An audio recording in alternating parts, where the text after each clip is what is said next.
Travis Alexander teve a sua vida interrompida de maneira brutal por sua namorada. Ela alega que foi em legítima defesa, mas será que 27 facadas e um tiro no rosto seria legítima defesa? Ou foi só alguém agindo com muita raiva, ciúmes e rancor? Mas antes de irmos ao caso, eu já peço para que você deixe o like agora no início do vídeo para ajudar no meu trabalho. Se inscreva se não for inscrito e ative o sininho de notificação. E me siga também no Instagram, que é @CamilaGSantos. Por lá eu posto um pouco sobre o meu dia a dia e também os bastidores aqui do canal. Agora vamos ao caso. Travis Victor Alexander nasceu no dia 28 de julho de 1977 em Riverside, na Califórnia. Ele era filho de Gary Alexander e Pamela Elizabeth. Após a morte de seu pai, Travis e seus 7 irmãos foram acolhidos por sua avó paterna, Norma Sarven, que os apresentou à Igreja de Jesus Cristo dos Santos dos Últimos Dias. A relação de todos eles com a avó era muito boa. Ele trabalhava como vendedor da empresa de marketing multinível de serviços jurídicos pré-pagos. Além disso, ele trabalhava como um palestrante motivacional. No trabalho, ele tinha muito destaque, conseguiu evoluir muito na carreira, e seus colegas de trabalho gostavam muito dele.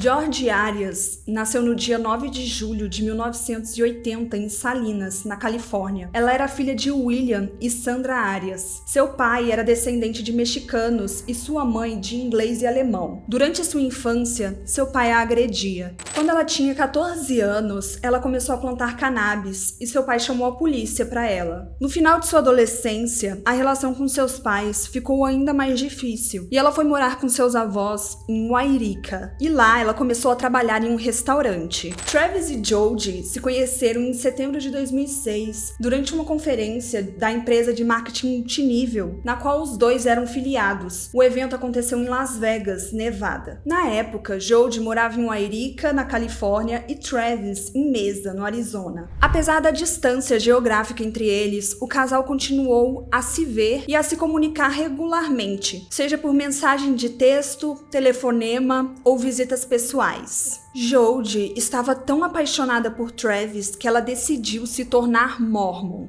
No dia 26 de novembro de 2006, Jodie se converteu e foi batizada na Igreja de Jesus Cristo dos Santos dos Últimos Dias. A cerimônia ocorreu no sul da Califórnia e Travis foi o seu padrinho de batismo. Mas o casal só começou a namorar oficialmente em fevereiro de 2007 e Jodie se mudou para a Mesa para morar mais perto de seu namorado. E eles não seguiam à risca as regras da igreja, principalmente Travis, porque ele não queria esperar até o casamento para ter relações sexuais. Então, desde o início, o casal já se relacionava sexualmente escondido porque a comunidade mórmon não aprovava esse tipo de comportamento. E desde o momento que Jodie aceitou se relacionar sexualmente com Travis, na visão dele, ela perdeu o valor e não era mais vista como a garota certa para se casar. Mas ela acreditava que essa intimidade entre os dois o tornariam cúmplices e isso faria com que ele quisesse se casar com ela. O relacionamento dos dois era repleto de idas e vindas, porque Travis mantinha relações sexuais com outras mulheres, e quando Jodie descobria, eles terminavam. Mas eles ficaram juntos cerca de 1 ano e meio no total, e a maior parte do relacionamento do casal foi à distância, e eles sempre alternavam quem ia visitar o outro. Os amigos de Travis que conheciam Jodie ficavam um pouco preocupados. Eles afirmavam que o relacionamento era anormal e tumultuoso, e que o comportamento de Jodie era muito preocupante. Uma amiga de Travis chegou a falar para ele que um dia eles o encontrariam picado dentro do freezer dela, porque desde cedo Jodie se mostrou muito obcecada por Travis. Mas muitos amigos de Travis não conheciam uma versão dele que só foi exposta mais tarde no tribunal. Porque para eles, Travis era um cara muito virtuoso que seguia à risca as determinações da comunidade mórmon. No início de 2008, Travis disse para várias pessoas que Jodie iria com ele para Cancún em uma viagem de trabalho, que estava marcada para o dia 15 de junho daquele ano. Mas no início de abril, ele pediu para mudar a sua companheira de viagem para uma outra amiga. E em abril, Jodie se mudou novamente para Wairika para morar com seus avós. E no dia 28 de maio, aconteceu um roubo na casa dos avós de Jody, e um dos objetos perdidos foi uma pistola automática .25, que nunca mais foi encontrada. E essa parte vai fazer sentido já já. E no dia 2 de junho, entre 1h da manhã e 3 da madrugada, Jody ligou 4 vezes para o celular de Travis, mas aparentemente ele não atendeu, já que a ligação mais longa durou 17 segundos. E depois das 3 da madrugada, Travis ligou para Jody 2 vezes. A primeira ligação durou cerca de 18 minutos e a segunda, 41 minutos. E por volta de 4 da madrugada, Jody ligou para Travis e a ligação durou 2 minutos e 48 segundos. Ainda no dia 2 de junho, ela alugou um carro e na locadora ela disse que usaria o veículo apenas ali na cidade mesmo. Mas quando o carro foi devolvido no dia 7 de junho, ele havia rodado mais de 4.500 quilômetros. Bom, no dia 4 de junho, Travis tinha uma reunião muito importante às 7 horas da noite, mas ele não compareceu. Os funcionários do trabalho começaram a tentar contato com ele, mas ele não respondia nenhuma mensagem e não atendia nenhuma das ligações. E no dia 9 de junho de 2008, os amigos de Travis foram até a sua casa verificar se ele estava bem. Eles encontraram a porta aberta e entraram na residência. E chegando lá, eles se depararam com uma cena horrível. O corpo de Travis Alexander estava no banheiro principal e estava com marcas de um assassinato violento. A polícia foi chamada imediatamente para o local e começou a investigação do homicídio. A partir das primeiras avaliações, ficou claro que Travis havia sido esfaqueado múltiplas vezes, tinha um corte profundo na garganta e havia sido baleado na cabeça. Rapidamente, uma investigação intensa teve início e todos queriam saber quem havia tirado a vida de Travis de uma maneira tão brutal. Pouco a pouco, as evidências começaram a se acumular e todas elas apontavam para Jody. A polícia encontrou impressões digitais dela na cena do crime, fotos que mostravam o casal juntos momentos antes do assassinato e registros de chamadas telefônicas que contradiziam suas declarações. Após a coleta de evidências e depoimentos de testemunhas, a polícia emitiu um mandado de prisão para Jody Arias, que foi localizada e presa na casa de seus avós na Califórnia. E ela foi presa no dia 15 de julho de 2008, cerca de um mês após o assassinato. Ela foi detida pelas autoridades locais e extraditada para o Arizona para enfrentar acusações do assassinato de Travis. Após sua prisão, Jody permaneceu sob custódia policial enquanto aguardava o julgamento. Durante o processo, ela mudou sua história várias vezes e apresentou diferentes versões sobre o que aconteceu na noite do assassinato.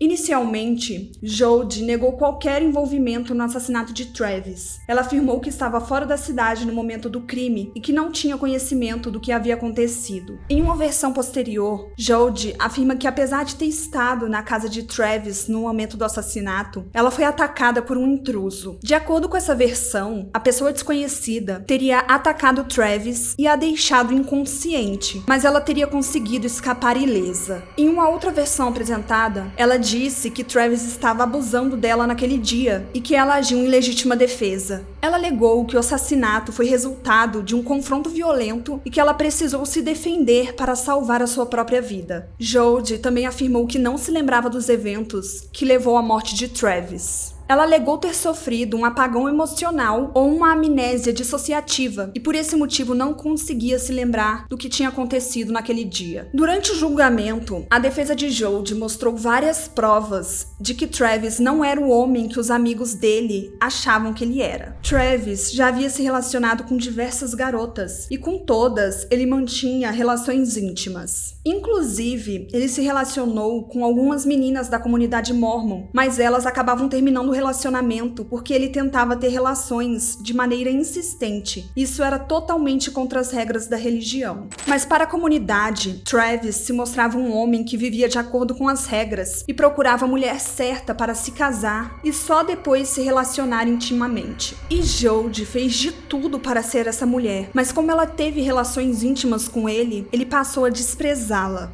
ela passou a ser vista apenas como mais uma das mulheres comuns que ele já havia se relacionado e ainda se relacionava. Ela havia deixado de ser digna de ser a esposa dele. E é claro que isso que eu tô falando não é nem de longe justificativa para ela fazer o que ela fez, porque nada justifica tamanha violência. Mas é importante mostrarmos também que Travis agia como um homem escroto. Só que ser escroto não é crime, assassinato é. E foi exatamente o que Jodie fez. E é óbvio que a legítima defesa alegada por ela não colou. E durante a minha pesquisa para fazer esse roteiro, infelizmente eu me deparei com fotos que eu não queria ter visto. E ficou nítido o tanto de raiva que ela sentia por ele. Pior que eu me deparei com essas fotos mesmo, infelizmente. E é sempre no site que eu costumo pesquisar, eu não achei que ia ter foto dele ali, sabe? Normalmente não tem fotos da cena do crime assim, tão escrachada. Foi chocante, eu não gosto de ver fotos assim.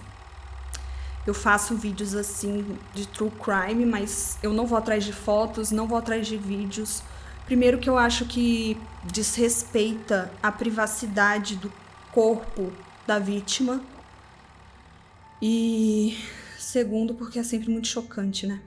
E durante o processo também ficou muito nítido que Jodie alugou o carro, comprou galão de gasolina para ir abastecendo durante o trajeto para não ser pega por câmeras de postos de gasolina durante o percurso. Isso ficou muito nítido e fez com que todos vissem que ela realmente havia arquitetado tudo. E o calibre da bala que foi utilizada no assassinato de Travis era exatamente o mesmo calibre da bala do revólver que sumiu da casa dos avós dela. Ou seja, ela forjou o roubo na casa dos próprios avós. Ela tinha um sentimento de posse por Travis, então se ela não poderia tê-lo, ninguém mais poderia. Após um longo julgamento, o júri considerou Jodie Ayers culpada pelo assassinato de Travis Alexander. No entanto, o júri não conseguiu chegar a um consenso sobre a sentença de pena de morte. Como resultado, Jodie recebeu uma sentença de prisão perpétua sem possibilidade de liberdade condicional. Bom, gente, esse é o caso de hoje. Deixe nos comentários se você já conhecia ou se eu esqueci de colocar alguma coisa ou me equivoquei em alguma parte. Também pode deixar nos comentários. Caso queira ver algum caso por aqui, é só deixar a dica também.